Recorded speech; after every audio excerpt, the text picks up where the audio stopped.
Pearl, when will you be getting home? It's already 6 p.m., you know. I'm sorry. My meeting lasted a little longer than I expected. I'm just about to get on the train home. Huh? You've been coming home later and later these days. My boy Jill has been sitting here waiting with a growling stomach. Do you intend to make my son starve? I'm sure that you're more than capable of sneaking out of meetings at work. Please make more of an effort, young lady. Your husband's dinner is far more important than your meetings anyway. No, this was an important meeting about one of our collaboration products with another company. I'm in a position of responsibility on this project, so there's no way I can leave before the end of a meeting. Stop making excuses. To focus single mindedly on work while abandoning your essential duties as a wife, such as looking after your husband, is simply not acceptable. My son has no need for such a sloth of a wife. He'll divorce you, I say. Divorce. Looking after him? Oh, come on. Jill's a fully grown man, not a baby. Plus, he's unemployed right now and spends all of his time at home. Do not talk back to me, young lady. Sorry. It's gonna be a little while longer before I get home, though. So if he's really desperate for something to eat, you're more than welcome to use whatever's in the fridge. To make something to eat between yourselves. What?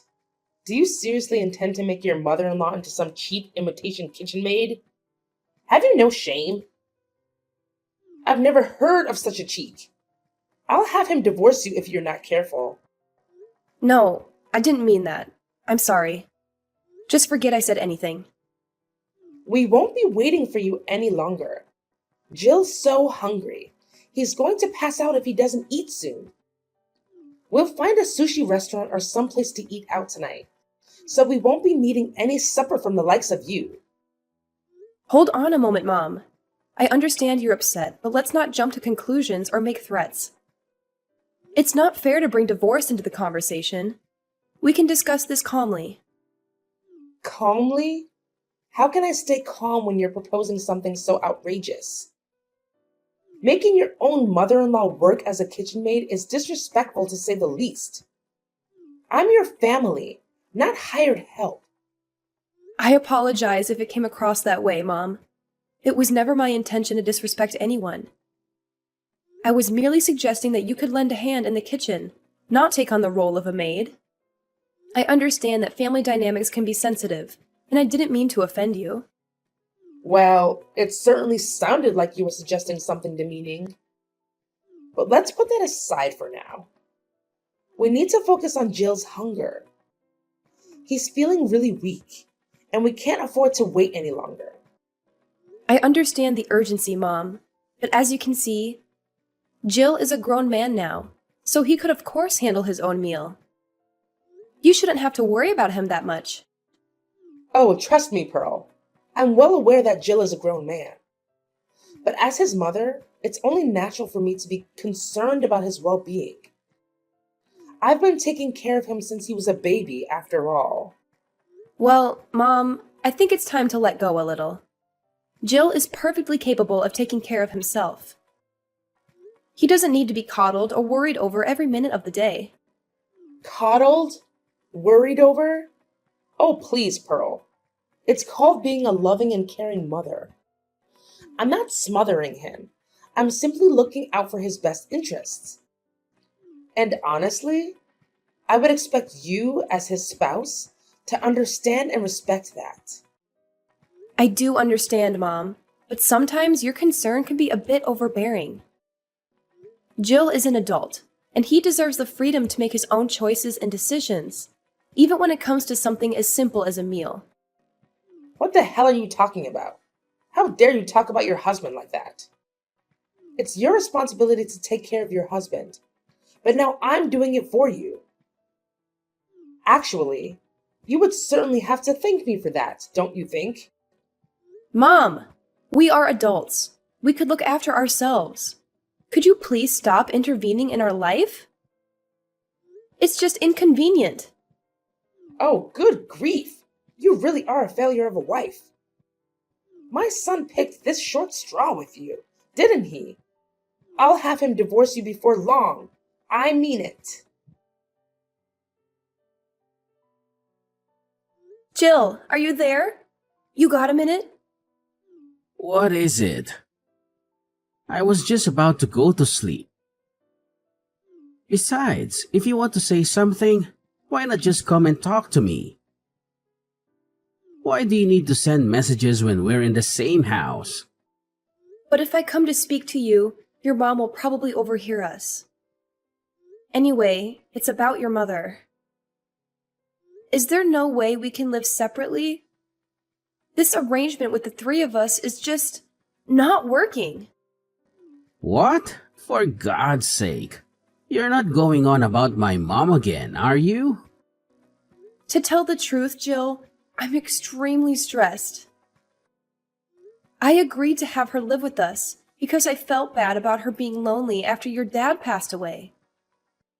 But she's causing me so much stress, it's unreal. Does she think I'm some kind of slave? She forces me to do all the housework despite the fact that I'm working long hours.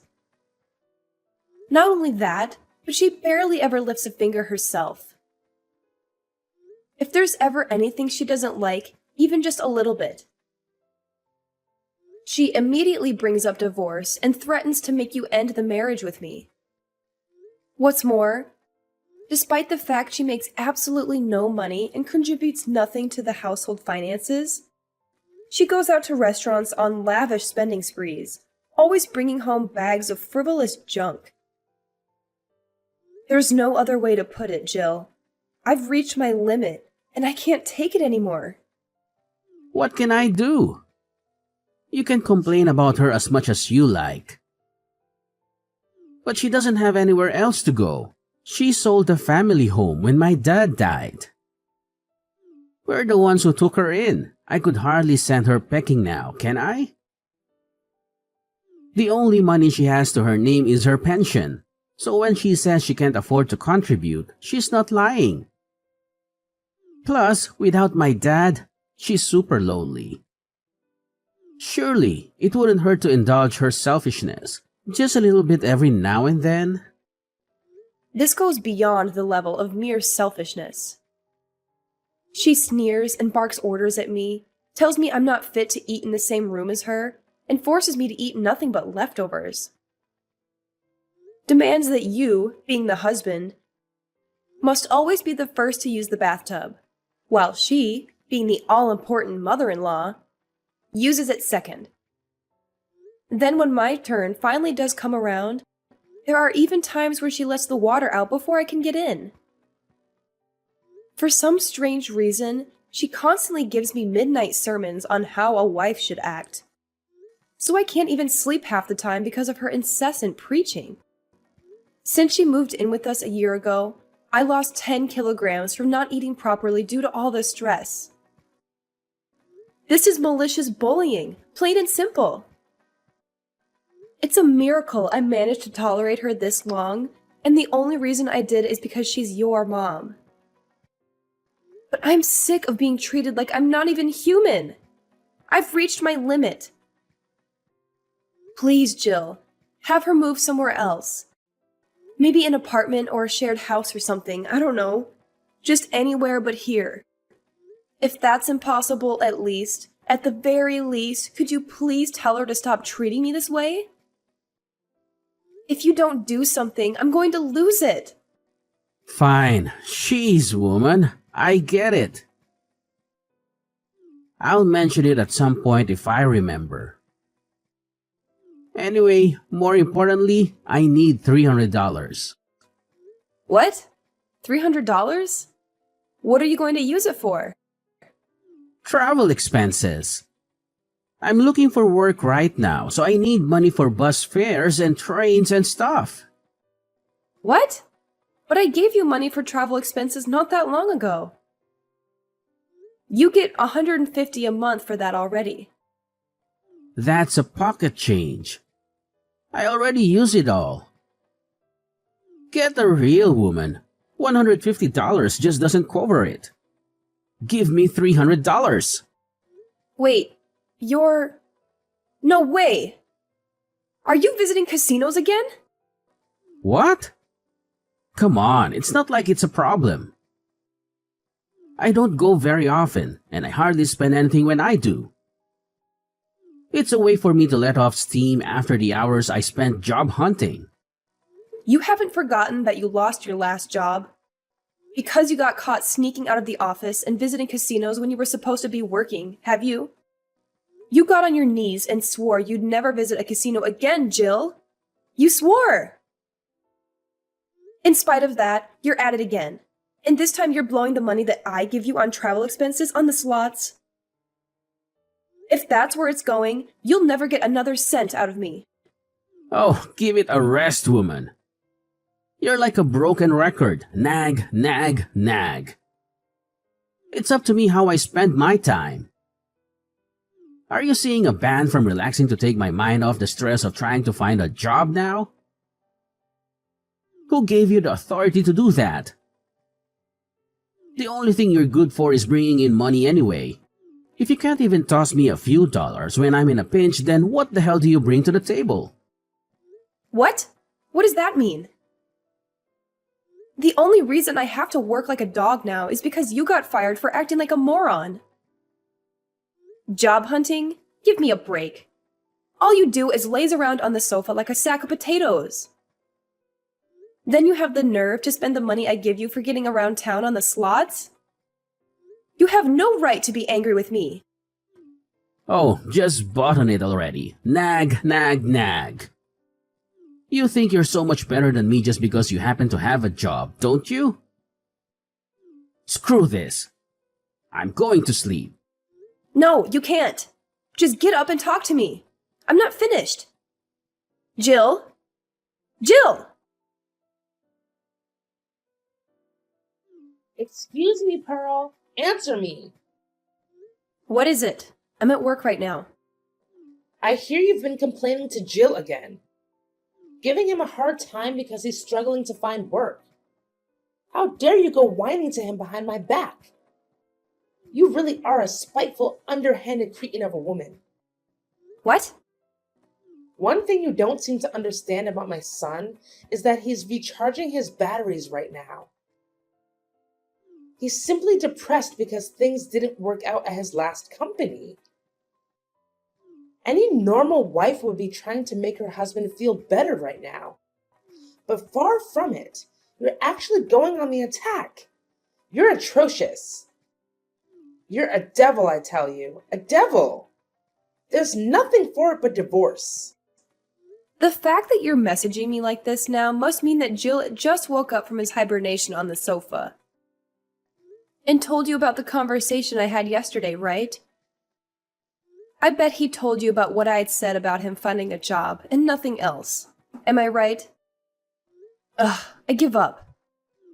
Now, you listen to me and you listen well, young lady. You need to make more of an effort to stand up for your husband. You need to have his back. Just because you happen to have a job doesn't make you any better than him. Right, sure. I'm sorry. I'm occupied with work right now, so would you be kind enough to tell me off later instead? I'm busy. Good grief, look at you. A fully grown woman bragging about having a job like it's some kind of special achievement. Tell me, Pearl, what good is a woman who does nothing but work? Ugh, I'll never get any grandchildren with a daughter-in-law like you. How about you fulfill your feminine duties as a wife for a change? I must be the unluckiest, most mistreated mother-in-law in the whole world. Aren't you at least big enough to admit your wrongdoing and walk away with some dignity? Get a divorce. You're really annoying me now. Would you just shut up for once? What? How dare you? What has gotten into you today? Where did this rebellious attitude come from all of a sudden? Know your place, young lady. Who do you think the mistress of this household is? If you defy me, I'll have my son divorce you. Okay, divorce it is. Huh? Have it your way. I'll divorce him.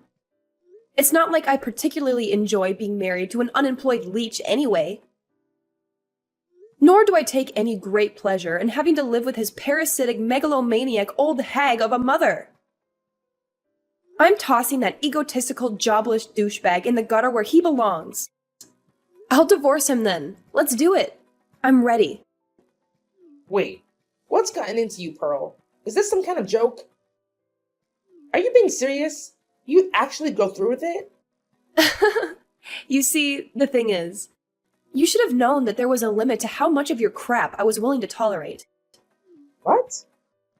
Did you think I was just gonna shut my mouth forever like an obedient little slave while you hurled abuse at me? Are you and Jill actually aware of your current positions? What good is a woman who does nothing but work, you ask? How about putting food on the table for you and your waste of a space man-child of a son? Who do you think it is putting a roof over your heads?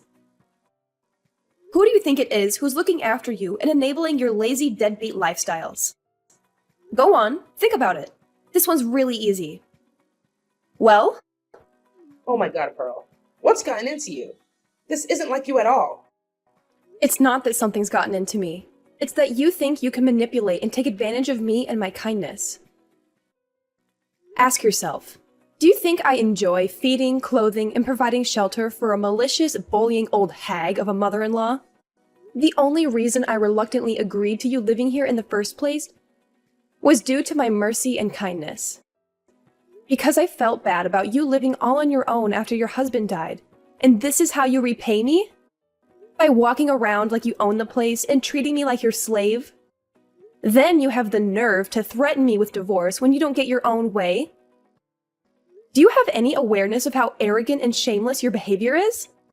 Well, are you going to answer me, you miserable sponging witch? No, but taking care of your mother-in-law is a decent thing to do. What? I'm not sure that common decency like that applies to sponging vagrants. You are also aware that I'm not your daughter, right? Even still, I wouldn't tolerate this from my own mom. So what do you think gives you the right? If you were actually my mom, I'd be just as eager to get you out of my life. Pearl, wait! Pearl, I may not be your mother, but surely this is still no way to talk to your mother-in-law. And what on earth is with all this coarse, vulgar language? You barbarian! It's just that I thought all along you are simply not suitable to be my son's wife. It's divorce for you. Divorce! Get out! I already told you I'm divorcing him. However, the only ones who need to get out are you two. What? Why? Seems like you might have forgotten this minor detail. But the place you are currently living in rent-free, like the pair of grotesque, parasitic termites you are, is the apartment I bought back when I was single. It's my name on the deed, and it's my apartment. What? Really? No way, you actually forgot? I did tell you before. Remember? It was the day you moved in. I gave you a thorough explanation about all the details regarding the living situation. Aren't you a little too young to be going senile? Well, now that you mention it, I think I might remember you telling me something along those lines. But you can hardly expect me to remember every conversation we had last year. The thing is, whether you remember or not makes zero difference to me. Once the divorce is finalized, you and the Sloth King will be packing your things and leaving for good. Because as I told you, you're living in my apartment. You'll no longer be my mother-in-law, and he'll no longer be my husband. And sadly for you, I'm not the kind of person to let a pair of strangers live like bums in my house. Now, I'll be handing Jill the divorce papers when I get home today. Make sure the two of you get your belongings together, okay? Luckily for you, in my infinite generosity and benevolence, I'm willing to give you until tomorrow evening to get out. Don't think you'll be getting anything to eat, though. Pearl, Just wait. Surely you're not going to divorce him immediately today. You don't actually plan on kicking your husband and mother-in-law on the streets, do you? I simply do not agree. This divorce isn't happening. I won't allow it. What the? Why have you done a complete 180 all of a sudden? You seem to be happy enough to walk all over me when you thought you could get away with it. You waved around the notion of a divorce like it was your prized family crest, using it as a pretext to say whatever you wanted, whenever you wanted. Then the moment you realize things are no longer going in your favor, you're suddenly opposed to it? Don't make me laugh. What? You're the one who started all this in the first place. You wanted a fight, didn't you? All I did was give you what you wanted. You should be grateful. Don't you dare start trying to worm your way out of it all of a sudden. And I won't allow it? Who do you think you are? Since when were you the queen? Did I miss your coronation? How about you try cultivating some awareness of your own position for once and putting a lid on that monstrous mouth of yours? I'm so sorry. This is all my fault. It's too late to apologize now. I'm dead set on divorce and nothing can change my mind. Make sure you're gone by tomorrow night. And let me make one thing abundantly clear. There will be no distribution of assets. Jill, the eternal NEET, has no savings of his own, and we have no shared accounts either. There's no money for him to receive, not a single cent, so don't bother trying to put in any claims. I would feel bad about throwing you out into the streets without any clothes. So I'll allow you to take the bare minimum of clothing and everyday necessities with you. I take it you have no complaints about that? If I've made myself clear, hurry up and get out of my apartment. And take your good-for-nothing son with you. Oh my God. Please. Please. Just wait. Wait. We don't have anywhere to live. We sold the family home and my husband passed. My pension doesn't amount to much either. Jill doesn't even have a job. Please. Oh, I see. Just so I understand, you'll be in dire straits because your sons are NEET and you have no place to stay and no money. Is that right? Okay, so what? Huh?